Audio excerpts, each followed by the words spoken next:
Hi guys, welcome to this session on LibreOffice Calc. In this module I want to have a look at how to do pivot tables. So I intend to do two pivot tables, one on this set of data and one on this set of data.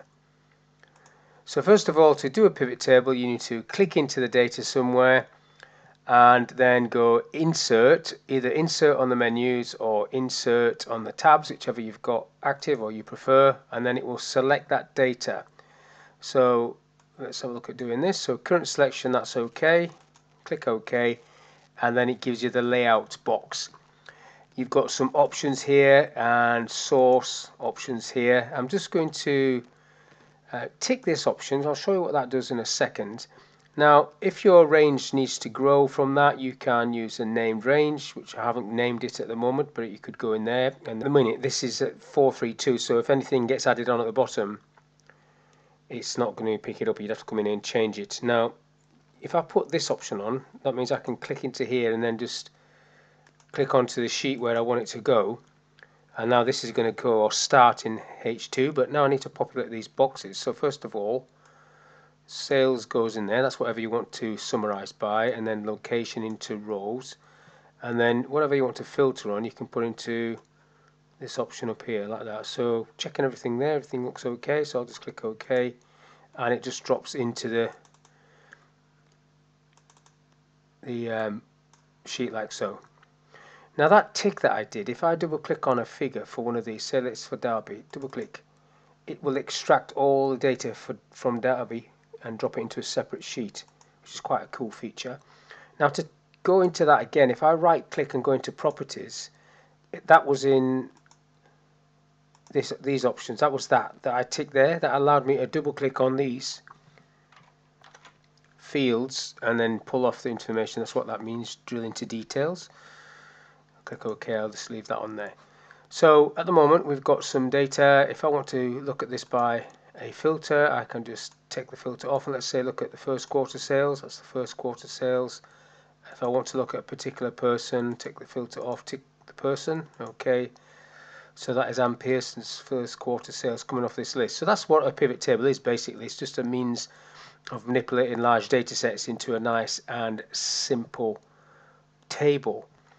Now if you want to put a graph on that, you can go to the Insert tab and select Chart and go through the options of creating this chart. So a column chart would be okay for this. Location and chart elements, you can fill that in if you want.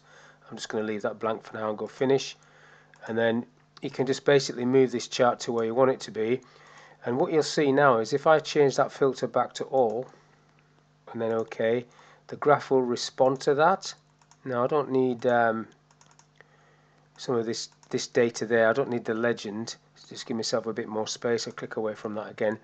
So it's still on Ann Pearson. If I select All and then OK, now it's showing me everything, all sales. So this graph is reacting to that data. Now if I wanted to use a named range for a pivot table, so if I do undo, let's get rid of all this. Keep doing undo until it disappears. There we go. What you have to do a name range is basically highlight the columns first off, and let's just call that area data. Now I've called that data, so that's going all the way past the bottom of this table. Anything getting added on at the bottom will be picked up, and then I just go through the process again. Insert pivot table and named range now comes up when data is there. Click OK. Same thing happens. Drag the fields in. Salesperson and quarter to filter, and location to fields, and if you want into options, tick that. Okay. Now I didn't select a sheet, so it's dropped it onto a separate sheet, which is the default option, and you can see there's like empty at the bottom, which is all the blank rows at the bottom of the source data. So you just have to go down into the filter options there and take that off if you don't want to look at that, and then you're looking at this stuff that's got data in. So that's the first example. Now the second example, I'm not going to use a name range. I'm just going to create a pivot table that's going to look at courses and count of courses and the amount of money each course made. So I'm in the list, so I'll go to the Insert tab, pivot table, current selection this time, Okay, and if I go into source this time, I want this to be on this sheet, so I'll just click onto the sheet behind if it lets me. If not, I'll have to click on this little tool and then it should let me. Okay, let's get in there eventually. Now I want to do this slightly different, so I do want to go course into rows and course into data, so that'll say count of courses. I want that to say, it says sum of course at the minute, so if I double click on it I can change that to count. Okay, and then I want cost to go in there, and again if I double click on that you can see that you can change these, and then you can change the display value to be whatever you want it to be as well. So at the moment that's okay, I'll leave it on normal. And then I want to put location in filters, and then let's have a look at that. Okay, so there you go. Now if I double click on these figures, nothing's happening because I didn't tick that option. So if I want to get into there, I need to just right click and get into properties and then into options and then tick enable. Okay to that, and then that should allow me to double click and drop it into a separate sheet, which it does. Now one of the things you have to bear in mind with the pivot table is that the data might not be live, so if I change this data there, this pivot table hasn't immediately picked that up. So again, if you've got to right click and refresh the data and then it picks it up, so every time you use a pivot table you should really make sure you refresh the data so it is up to date. Now if I want to put a graph on this, it's 2 columns. Let's see what happens here. If I go insert chart comes in, I want a column and line chart and I want that option. I'll just go finish, and then we get this weird looking thing. It's not actually doing what I want it to do, so we need to format this a little bit.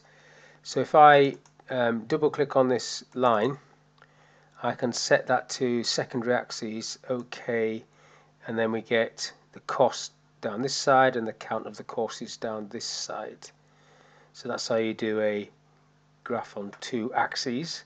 You just basically click on the thing and change it around, and then now we've got this graph looking at this data, and again this is filtered by location. So if I select Leeds, okay, that's now just showing me the courses in Leeds and the amount I made.